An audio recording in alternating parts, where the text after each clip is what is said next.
Welcome back. सौदा आपका में आपके शेयरों पर सलाह देने के लिए मेरे साथ हैं तो मार्केट एक्सपर्ट एंजल ब्रोकिंग के टेक्निकल एनालिस्ट समित चौहान और अल्टमाउंट कैपिटल के सुब्रमण्यम। तो अब सीधा रुख करते हैं अपने दर्शकों के सवालों का।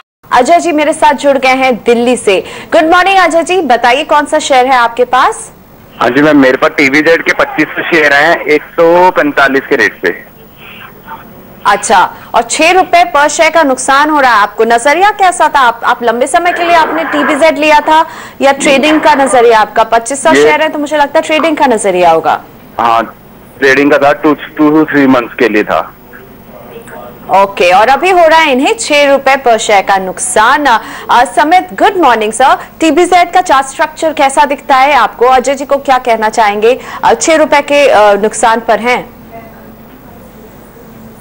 Good morning Priyanka. देखिए, अगर लास्ट 2 से 3 महीने की इसकी प्राइस एक्शन देखें तो एक 28 जुलाई के उसमें एक स्पॉट आई थी वॉल्यूम के साथ। उसके बाद ये स्टॉक क्लियरली अंडर परफॉर्म किया है। 165 164 का एक हाई बनाने के बाद स्टॉक ने एक ग्रेजुअल स्लाइड दी हुई है। फिलहाल तो ये कंसोलिडेशन मोड में है और एक 135 134 के आसपास इसका एक मेजर सपोर्ट है। तो अगर स्टॉक इसके नीचे जाता है तो डेफिनेटली इसमें से एग्जिट करना चाहिए। तो एक 133 का फिलहाल तो एक स्टॉप लॉस मान के चलना चाहिए और इसमें बने रहना चाहिए। क्लियरली इसमें थोड़े वॉल्यूम लैकिंग है। जब तक ये वॉल्यूम का पार्टिसिपेशन नहीं आएगा इसमें प्राइस एक्शन में कुछ हम बड़ी एक्सटेंशन नहीं देखेंगे ऊपर की तरफ। तो फिलहाल तो एक 133 का स्टॉप लॉस मान के इसमें बने रहना चाहिए। ऊपर की तरफ 155 150 का एक इमीडिएट हर्डल होगा, उसके ऊपर ही इसमें स्ट्रेंथ दिख सकती है। तो ध्यान रखें अजय जी, 133 रुपए का स्टॉप लॉस आपको समित सुझा रहे हैं और इसको जरूर आप अपनाइए और इसे अपनाकर होल्ड कीजिए। अनीश जी का सवाल कोल्हापुर से आया है जो जानना चाहते हैं अल्काली मेटल्स में क्या करें। 600 शेयर हैं, 52 रुपए इनकी खरीद का भाव रहा है और आगे इन्हें क्या करना चाहिए? 1 साल के टाइम फ्रेम तक ये इसमें रह सकते हैं। 6 रुपए 40 पैसे के नुकसान पर अभी फिलहाल हैं। सुब्रमण्यम सर, अल्काली मेटल्स कैसी कंपनी आपको दिखती है? अगर 1 साल का नजरिया है तो क्या आप बताना चाहेंगे इस कंपनी के बारे में अनीश जी को यहाँ पर? वैसे तो ये हमारी ट्रैकिंग नहीं करते हैं, लेकिन जो भी यहाँ पर परफॉर्मेंस के लिहाज से जो भी हमने देखे, आई थिंक थोड़ी बहुत आई थिंक लास्ट क्वार्टर में प्रेशर में थी। और तो मेरा मानना है कि शायद यहाँ पर एक प्रॉफिट बुकिंग करके यहाँ पर जो भी यहाँ का कॉस्ट प्राइस है इसके आसपास ट्रेडिंग करा, तो वो आई थिंक एक बार इसमें से आई थिंक एग्जिट करें। और क्योंकि विजिबिलिटी फिलहाल कुछ लगने रहा है और आई थिंक वही बेहतर स्ट्रैटेजी रहेगा। ओके, समित एक क्विक लुक दीजिए हमें इसके चार्ट स्ट्रक्चर का भी। क्या करने की आप सलाह देंगे अल्काली मेटल्स में? देखिए, इसमें क्लियरली वॉल्यूम काफी लो होते हैं, एक थिन वॉल्यूम से स्टॉक ट्रेड करता है। तो इसमें अगर हम विद ब्रॉडर व्यू भी देखें तो 62 64 का एक मेजर हर्डल है। लास्ट 5 से 6 महीने में ये स्टॉक ये 62 64 का लेवल क्रॉस नहीं कर पाया और वहां से हम कंटिन्यूसली सेलिंग देखते हैं। तो मेरे ख्याल से अगर कोई भी बाउंस आता है मैं सहमत रहूंगा, अब इसमें से एग्जिट ही करना चाहिए। जब तक स्टॉक 64 65 का लेवल वॉल्यूम के साथ ब्रेक नहीं करता तब तक इसमें स्ट्रेंथ नहीं आएगा। लेते हैं एक छोटा सा ब्रेक यहाँ पर और ब्रेक के बाद शेयरों पर सवाल जवाब के सिलसिले को आगे बढ़ाएंगे।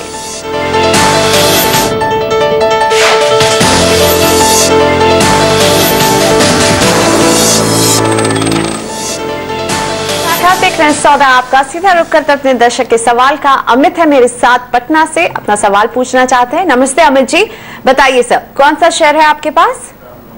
मेरे पास एक्सिस बैंक है जी। कितने शेयर हैं, किस भाव पर लिया था अमित कुमार जी?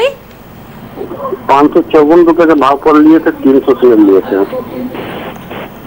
ओके, और अभी 7 रुपए 85 पैसे के आसपास इन्हें नुकसान हो रहा है। सुब्रमण्यम सर, कैसा दिखता है आपको एक्सिस बैंक का? क्या बताना चाहेंगे यहाँ अमित कुमार जी को इस बैंक के बारे में? अभी तो दबाव में है ये स्टॉक, इनकी जो खरीद का भाव था उससे नीचे।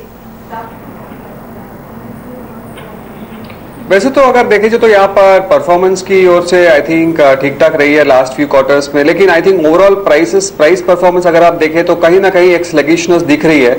और इसका खास वजह ये है कि क्योंकि अभी जो फोकस है मार्केट का पीएसयू बैंक्स की तरफ गया, तो यहाँ पर मेरा मानना है कि शायद नियर टर्म में प्रेशर डेफिनेटली बनने की पूरी संभावना है।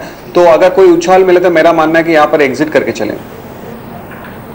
तो एक्सिस बैंक में अगर एग्जिट करते हैं सुब्रमण्यम जी, तो आप कहाँ निवेश करने की सलाह देंगे?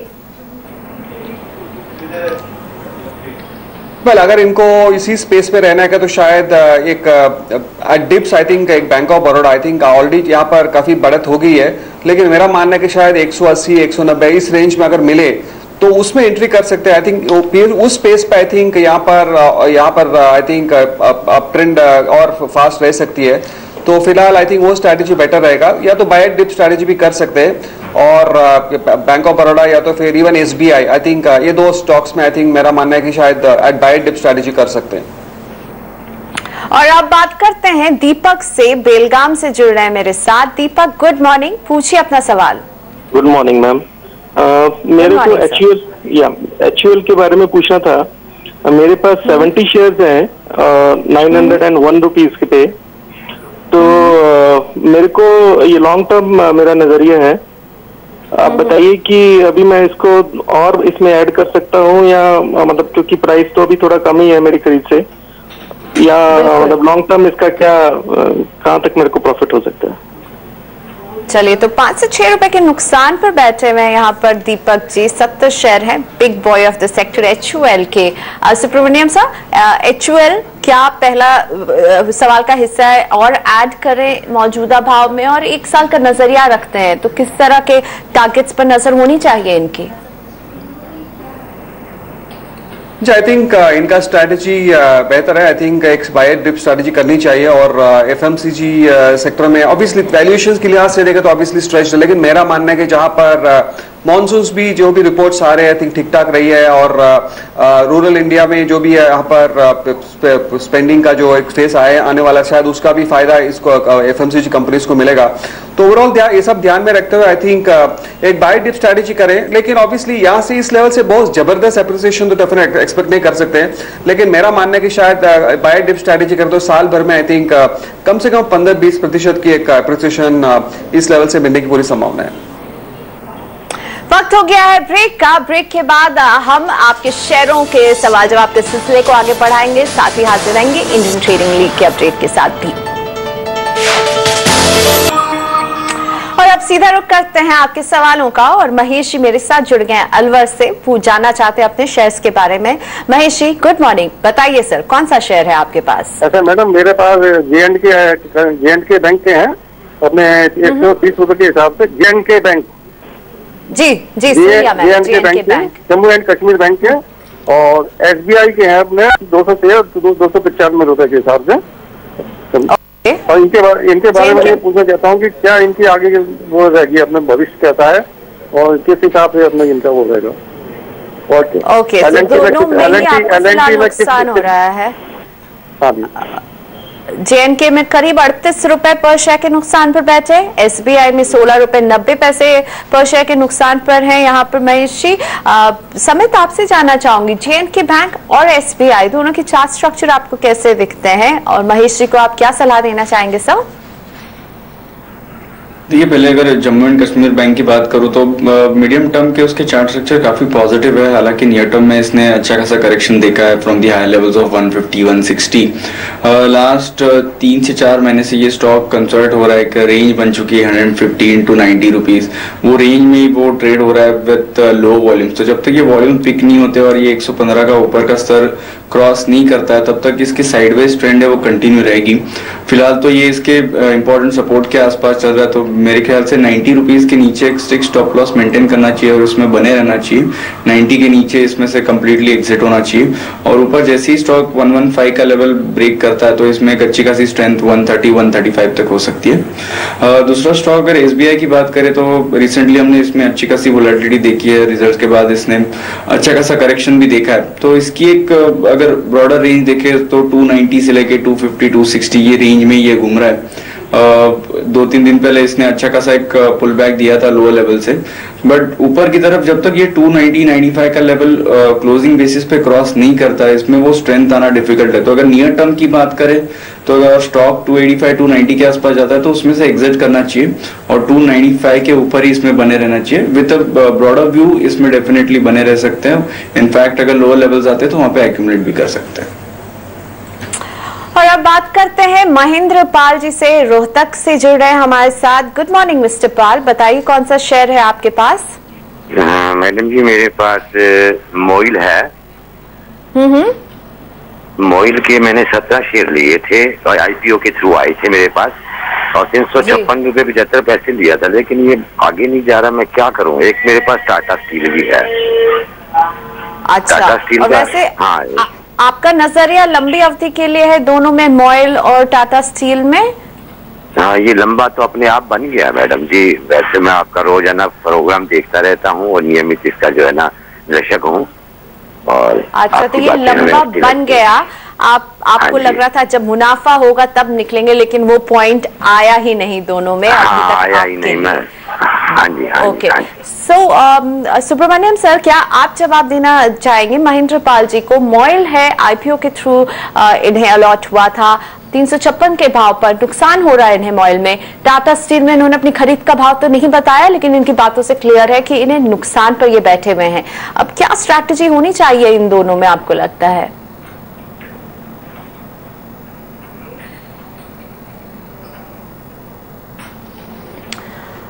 सुब्रमण्यम जी से हमारा संपर्क फिलहाल टूट गया है। समित, आपके पास आना चाहूंगी। महेंद्र पाल जी परेशान हैं क्योंकि इंतजार था कब प्रॉफिट मिलेगा, नहीं मिला है। मोइल और टाटा स्टील किस तरह का चार्ट स्ट्रक्चर है, क्या स्ट्रैटेजी रखें? देखिए, ओवरऑल मेटा सेक्टर ने क्लियरली अंडर परफॉर्म किया है लास्ट 6 से 8 महीने में। फिलहाल तो ये नेगेटिव ट्रेंड में है, बट ये बोला जा सकता है अगर टाटा स्टील की बात करें तो ये इसके इंपॉर्टेंट सपोर्ट के आसपास चल रहा है। 230 225 इसका एक मल्टी ईयर सपोर्ट है, तो उसके आसपास ये ट्रेड कर रहा है। यहाँ पे देखिए बॉटम कैच करना बहुत डिफिकल्ट होगा। तो मोमेंटम ट्रेडर्स के लिए जब तक इसमें कोई भी रिवर्सल नहीं दिखता है इधर डेली वीकली चार्ट पे, तब तक इसमें दूर रहना चाहिए। और अगर कोई निवेशक है, अगर कुछ महीने या सालों के व्यू से अगर दिखता है तो टाटा स्टील ऐसे लेवल पे है, यहाँ पे एक स्टैगर्ड मैनर में बाइंग किया जा सकता है। हर एक डिप में इसमें आप एक्यूमुलेट कर सकते हो। मोइल की बात करें तो इसमें वॉल्यूम्स काफी लो होते हैं, तो हम लोग इसको ज्यादा ट्रैक नहीं करते। बट अगर एक नियर टर्म की बात करें तो 225 से लेकर 220 का इसका एक मेजर सपोर्ट है। जब तक ये स्टॉक ये लेवल के ऊपर रहता है तब तक कुछ मेजर हार्म नहीं होगा फ्रॉम करंट लेवल, और ऊपर की तरफ 250 260 का इसका एक मेजर हर्डल है। तो ये वॉल्यूम के साथ ये हर्डल क्रॉस होना बहुत इंपॉर्टेंट है अगर ये स्टॉक में कोई भी स्ट्रेंथ आना है तो फिलहाल तो रेंज बाउंड है। मेरे ख्याल से इमीडिएट इसमें प्राइस मूवमेंट एक्सपेक्ट करना काफी डिफिकल्ट होगा। ओके, तो फिर नुकसान को क्या भुगतना सही सलाह होगी समझ जी यहाँ पर इनके लिए? देखिए, टाटा स्टील में तो मैं होल्ड करने की सलाह दूंगा, वो कन्विक्शन के साथ मैं बोल सकता हूँ। बट मोइल की अगर बात करें तो इसमें इनको थोड़ा ऑब्जर्व करना होगा। अगर ये स्टॉक 250 का लेवल ब्रेक नहीं होता है तो मेरे ख्याल से फिर इसमें से एग्जिट करना चाहिए। एग्जिट करके जब भी ये 260 के ऊपर क्लोजिंग देगा तभी री एंटर कर दीजिए। अदरवाइज अगर इनको ये टाइम वाइज पेन नहीं चाहिए तो इसमें से एग्जिट कर सकते हैं।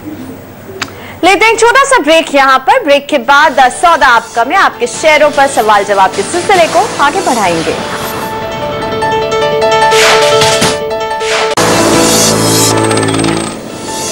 सौदा आपका में शेयरों पर सवाल जवाब के सिलसिले को आगे बढ़ाते हैं। अनिल जी हैं मेरे साथ सूरत से। गुड मॉर्निंग अनिल जी, पूछिए अपना सवाल। नमस्कार, मेरे पास सेंचुरी प्लाई बॉक्स के 125 शेयर 205 में है, इसको अभी क्या करे? सेल कर दे, होल्ड रखे या एवरेज करे?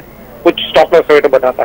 और एक्सिस बैंक और HDFC बैंक लेना है 3 महीने के व्यू से, तो कौन सा भाव पे? कौन सा बैंक आपने बोला? HDFC और HDFC और अपने ICICI बैंक, अरे सॉरी मैडम, IDFC और ICICI बैंक। और एक्सिस बैंक भी है मेरे पास 595 पे 100 शेयर, उसमें भी क्या करें? ओके, बहुत सारे सवाल, लेकिन बैंक का सेक्टर आपको पसंद है। पर पहले सेंचुरी प्लाई में क्या करना चाहिए? 17 रुपए 10 पैसे पर शेयर के नुकसान पर भी हैं ये समित जी। सेंचुरी प्लाई का चार्ट स्ट्रक्चर आपको कैसा दिखता है? और इसके बाद अगर आप सुन पाए हो बैंक्स में ये जानना चाहते हैं कि IDFC और ICICI बैंक में क्या एंटर करें? एक्सिस बैंक इनके पास पहले से ही है, क्या सलाह देना चाहेंगे इन्हें? शुरुआत करते हैं सेंचुरी प्लाई से सवाल। देखिए, सेंचुरी प्लाई अगर लास्ट हम 5 से 6 महीने के प्राइस एक्शन देखे तो एक फिलहाल एक कंसोलिडेशन मोड में है। हालांकि इसके अगर लॉन्ग टर्म चार्ट देखे तो वो पॉजिटिव ट्रेंड में है। तो फिलहाल ये कंसोलिडेशन फेज से इसको बाहर आना बहुत इंपॉर्टेंट होगा। 220 का इसका एक नियर टर्म रेजिस्टेंस है, तो वो लेवल क्रॉस होना इसके लिए बहुत इंपॉर्टेंट होगा। और नीचे की तरफ अभी एक 180 का इसका मेजर सपोर्ट है। तो हालांकि अगर नियर टर्म का व्यू है तो 178 का एक स्ट्रिक्ट स्टॉप लॉस इसमें मेंटेन करना चाहिए और बने रहना चाहिए। 178 के नीचे मैं एग्जिट की सलाह दूंगा। और ऊपर की तरफ जैसे ये स्टॉक 215 220 के लेवल क्रॉस करता है तो इसमें अच्छी खासी मोमेंटम आ सकता है, प्रॉब्ली टुवर्ड 235 240।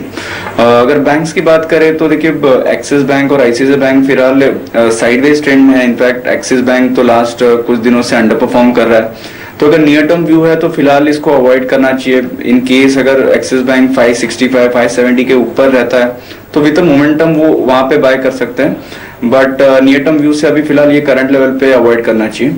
आईसीआईसीआई बैंक का एक 320 का मेजर रेजिस्टेंस है ऑन अ क्लोजिंग बेसिस। हमने रिसेंटली देखा है जब भी ये स्टॉक 320 315 के आसपास आता है वहां से अच्छी खासी सेलिंग दिखती है। तो जब तक 320 क्रॉस नहीं होता है मोमेंटम ट्रेडर्स उसमें से अवॉइड करना चाहिए। और अगर अब निवेशक है तो वो लोअर लेवल्स पे प्रॉब्ली अराउंड 295 290 ये अच्छे लेवल्स हो सकते हैं। और अगर आईडीएफसी की बात करिए तो थोड़ा ये स्लो मूवर है, तो अगर कोई medium to long term perspective से इसको देखना चाहता है तो स्टैगर्ड मैनर में हर एक डिक्लाइन में इसमें एक्यूमुलेट किया जा सकता है। करंट लेवल पे पूरी तरह इसमें निवेशक नहीं होना चाहिए, स्टैगर्ड मैनर में डिक्लाइन पे इसमें बाइंग की जा सकती है। और अब बरेली से महेश पाल है मेरे साथ। गुड मॉर्निंग मिस्टर पाल, बताइए कौन सा शेयर है सर आपके पास?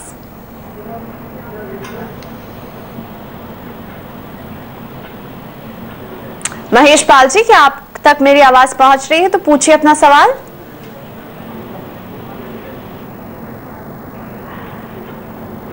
चलिए, तो इनसे हम बातचीत नहीं कर पा रहे हैं, हम इन्हें शो में फिर से शामिल करने की कोशिश करेंगे, लेकिन हमारे पास इतना ही वक्त है। सुब्रमण्यम सर के साथ सर शुक्रिया हमारे शो में आने के लिए। आज कई शेयरों पर आपके साथ चर्चा हुई है, कोई डिस्क्लोजर देना चाहेंगे? आई थिंक जो भी स्टॉक्स के बारे में हमने चर्चा की है लगभग यही हमने राय अपने क्लाइंट्स को भी दी है, लेकिन मेरे निजी पोर्टफोलियो में कोई भी शेयर शामिल नहीं है। थैंक यू सर हमारे शो में आने के लिए। के सुब्रमण्यम साहब हमें इजाजत ले रहे हैं, लेकिन हमारे साथ अभी भी समित चौहान बने हुए हैं, क्योंकि ब्रेक के बाद हम उनसे लेंगे स्टॉक्स फटाफट में फटाफट जवाब। आपके स्टॉक्स में क्या करना चाहिए आपको?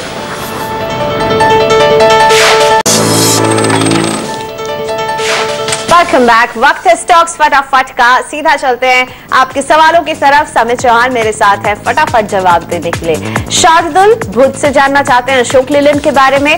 800 शेयर 55 रुपए में खरीदा था, क्या करना चाहिए अशोक लेलैंड में? देखिए, अशोक लेलैंड की बात करें तो यस डेफिनेटली ये एक आउट परफॉर्मिंग स्टॉक है। वैसे मार्केट में भी ये न्यू हाइज बनाते जा रहा है, तो डेफिनेटली इसमें एक स्ट्रेंथ इंडिकेट करता है।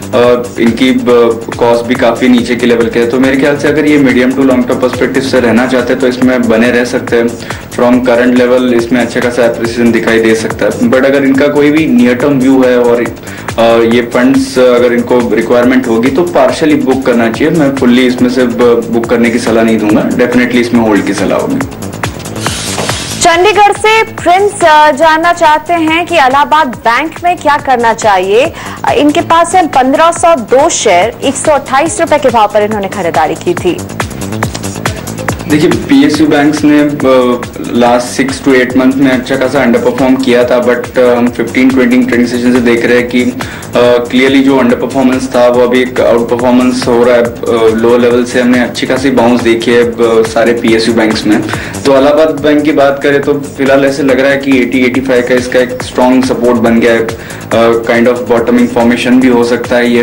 तो ऊपर की तरफ इमीडिएटली एक 110 का हर्डल होगा, वो क्रॉस होने के बाद फिर इसमें और अच्छी खासी मूवमेंट देख सकते हैं हम 120-125 के ऊपर। तो फिलहाल मेरी सलाह होगी इसमें से बने रहना चाहिए और 80 का एक स्ट्रिक्ट स्टॉप लॉस मेंटेन करना चाहिए। शैलेश कुलकर्णी के पास से फिनोलेक्स इंडिया के 30,000 शेयर 120 रुपए में खरीदारी की थी सर। देखिए, ये भी एक आउट परफॉर्मिंग स्टॉक है। स्टेडीली इसकी जो ट्रेंड है ऊपर की तरफ ही रहती है। हालांकि लास्ट 6 to 8 मंथ्स में इसने कंसोलिडेट किया है इन रेंज ऑफ 310 to 255। बने रहना चाहिए ऐसे स्टॉक जो अप ट्रेंड में है विद अ ब्रॉडर व्यू। तो ऐसे स्टॉक में और इनकी कॉस्ट भी काफी नीचे की है, तो मैं होल्ड की सलाह दूंगा। एक 245 के नीचे स्टॉप लॉस मेंटेन करना चाहिए और इसमें बने रहना चाहिए।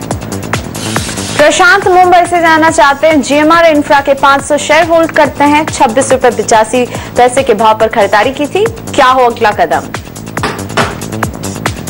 देखिए क्लियरली लगार्ड काउंटर है, इसमें हम कोई भी मूवमेंट अगर ऊपर की तरफ देखते हैं तो डेफिनेटली वो पूरी तरह से उसमें सेलिंग आती है और स्टॉक वापस अंडर परफॉर्म करता है। तो मेरे ख्याल से अगर कोई भी अपॉर्चुनिटी मिलती है ऊपर की तरफ तो इसमें से एग्जिट करना चाहिए, इसमें कोई फिलहाल तो क्लियर डायरेक्शन नहीं है। अगला stock NMDC RK Govind Bengaluru से जानना चाहते हैं। 500 शेयर 176 के भाव पर खरीदारी की थी। It's like a falling knife, जैसे हमने लास्ट 1 से 1.5 महीने में इसमें प्राइस एक्शन देखी है तो स्टॉक 135-140 के लेवल से शार्पली करेक्ट हुआ है। तो इसमें भी फिलहाल कोई भी अगर हम बॉटमिंग फॉर्मेशन नहीं देख रहे, कोई भी ऐसे इंडिकेशन नहीं है कि ये स्टॉक यहाँ पे सपोर्ट ले, तो इसमें भी अगर कोई भी बाउंस आता है 108-110 तक तो वहां से एग्जिट ही करना चाहिए। गांधीनगर के सीके मोदी जानना चाहते हैं स्पाइस जेट के बारे में। 3500 शेयर 20 रुपए के भाव पर खरीदारी की थी। देखिए अगर स्पाइस जेट की बात करें तो इसमें अच्छा खासा ट्रैक्शन देख रहे हैं हम रिसेंटली। 29 का इसका एक मेजर हर्डल होगा ऑन अ क्लोजिंग बेसिस। जैसे ही स्टॉक 29 का लेवल ब्रेक करता है इसमें हम 34 से लेकर 36 के लेवल देख सकते हैं। तो फिलहाल इसमें बने रहना चाहिए, 23 का एक प्रोटेक्टिव स्टॉप लॉस मान के चलना चाहिए। अमरकांत सलूजा के पास हैं। एनसीसी के 1500 शेयर 75 रुपए के भाव पर खरीदा था। देखिए इसे मीडियम टर्म चार्ट्स अगर हम देखें तो वो पॉजिटिव है। हालांकि रिसेंटली ये स्टॉक ने 110-115 के लेवल से अच्छा खासा करेक्शन देखा है। फिलहाल तो जो प्राइस एक्शन है उसको रादर देन कंसोलिडेशन फेज बोलेंगे। तो ऊपर की तरफ 86-87 का एक इम्पोर्टेंट रेजिस्टेंस होगा। जैसे ही ये लेवल ब्रेक होता है 100-105 का इसका एक नेक्स्ट जो रेजिस्टेंस है वो ये टेस्ट कर सकता है। फिलहाल मैं इसमें बने रहने की सलाह दूंगा। 65 का एक स्टॉप लॉस होगा। थैंक यू समर जी हमारे शो पर आने के लिए। सर कई स्टॉक्स पर आपकी सलाह ली है हमने आज अपने दर्शकों के लिए, कोई डिस्क्लोजर देना चाहेंगे? यस देखिए जो भी स्टॉक्स हमने डिस्कस किए मेरा कोई भी निजी निवेश नहीं है, हमारे क्लाइंट्स की उसमें पोजीशन हो सकती है। तो समर जी से हम अलविदा कह रहे हैं, लेकिन सौदा आपका में आज मेरे साथ भी इतना ही। मुझे भी यही इजाजत दीजिए, नमस्कार। ब्रेक के बाद हम हाजिर रहेंगे कमोडिटी बाजार के ताजा अपडेट के साथ कमोडिटी राउंड अप में।